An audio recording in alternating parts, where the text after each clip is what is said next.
Kembalinya Satria Panggau ketika petir menyambar. Bab 1. Pertarungan yang tak terelakkan. Haruskah kalian melakukan ini?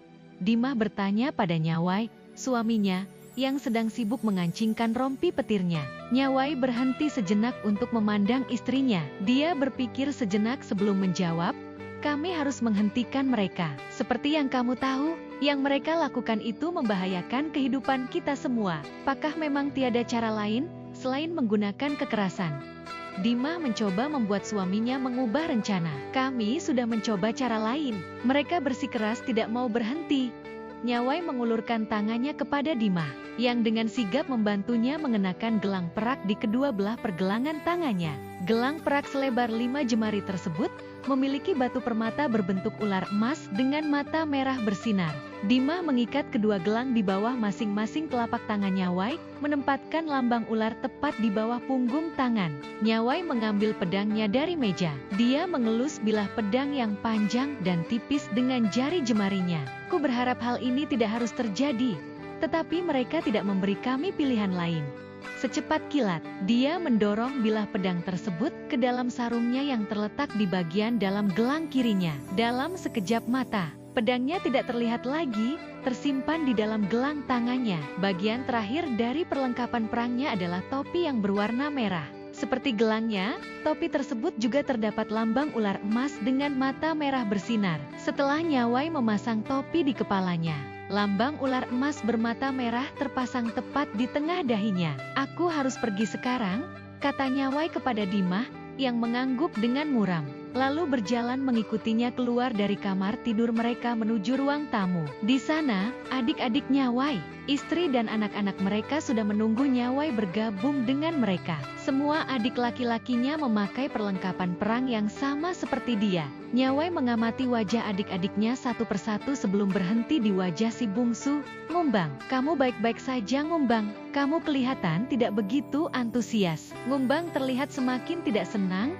karena dia dijadikan pusat perhatian seluruh keluarga. Apakah aneh kalau aku merasa tidak antusias? Aku sungguh berharap kita tidak perlu melakukan ini. Radin, anak kedua, bertanya kepada Ngumbang. Apakah itu berarti kamu tidak bersedia ikut bersama kami? Ngumbang, karena kalau kamu memang tidak mau. Dia sengaja membiarkan kalimatnya belum selesai. Ya, tentu saja aku ikut dengan kalian. Jangan pertanyakan kesetiaanku pada keluarga. Ngumbang buru-buru menjawab. Demong, anak ketiga, dan Mandau, anak keempat, yang berdiri di belakang memilih untuk tidak terlibat. Mereka telah mengutarakan pendapat mereka tentang masalah ini. Tidak ada lagi yang perlu dibincangkan. Kalau begitu, sebaiknya kita pergi sekarang. Sebagai anak tertua, Nyawai memimpin adik-adiknya keluar dari rumah keluarga mereka. Mereka berjalan menuju tepi tebing di mana rumah keluarga mereka dibangun. Nyawai merentangkan kedua tangannya dan melompat terjun menuju amukan ombak yang menanti di bawah. Adik-adiknya mengikuti tanpa ragu-ragu. Begitu mereka melayang di udara, bagian belakang rompi mereka terbuka dan sepasang sayap keluar dari setiap rompi.